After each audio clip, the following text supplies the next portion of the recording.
A video for ICT 355-555 Systems Analysis and Design. The Group Business Case Project, Project Interval 2 Assessment. The assessment document, which is linked under the group project page for each interval, is what your group and your instructor will utilize to assess the completion of the project interval.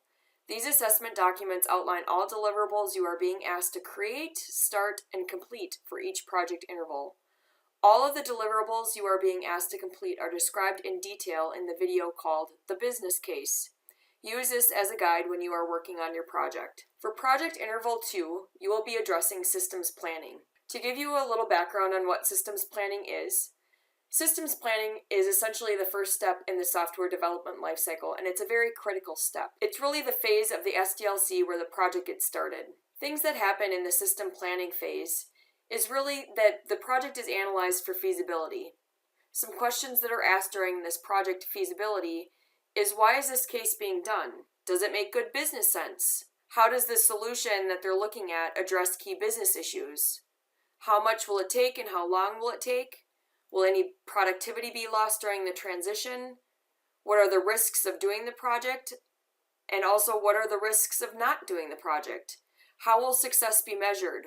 What alternatives exist? And what's the scope of the project? It's also the phase where the project plan is formulated. So as you look at the Project Interval 2 assessment, you will see the items that your group is being asked to complete align to the definition of systems planning.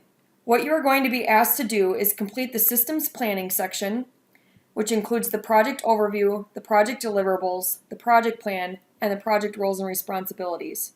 Within the project deliverables, you're also being asked to develop one pre-planning method. These can be found in the systems planning section of your textbook. Examples of this include things such as a SWOT analysis, a feasibility study, a preliminary investigation, or other pre-planning methods available. But you are being asked to develop one of those and put those out on your SharePoint site under project deliverables. For the project plan, you're being asked to use the SharePoint Task app within your group's SharePoint site to list out all the deliverables included in these project interval assessments, including the due dates that go along with them. This will not only provide you with the experience using the SharePoint Task app, but it will also help your group manage what deliverables are due for each project interval. Your group is also being asked to start setting up your group's developer edition of the Salesforce CRM. Please ensure you are using a new developer edition and not a 30-day trial version. We need more than 30 days for this course. The environment that you're setting up will then be used for your group's development for this group project. Also in this interval, that is important, make sure you are reviewing the feedback you have received from your instructor for Project Interval 1 and make updates for resubmission and for your final project submission. There are resources available to you to help you with this project interval. There's the project overview video, which provides you details about the project. There's textbook readings that have been assigned for the module, which align to this project interval. There's the example of the completed business case that you can utilize as a guide. There's also a video of the business case that details information about each of the sections of the business case you are being asked to complete. And you can always contact your instructor. What to expect after the interval?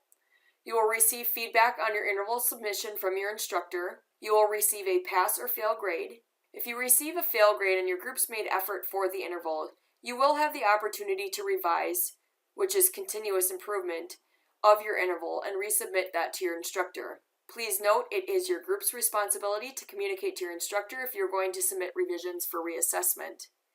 If you receive a pass grade, your group should be utilizing the feedback received to continually improve your business case in preparation for the final project submission in Project Interval 7.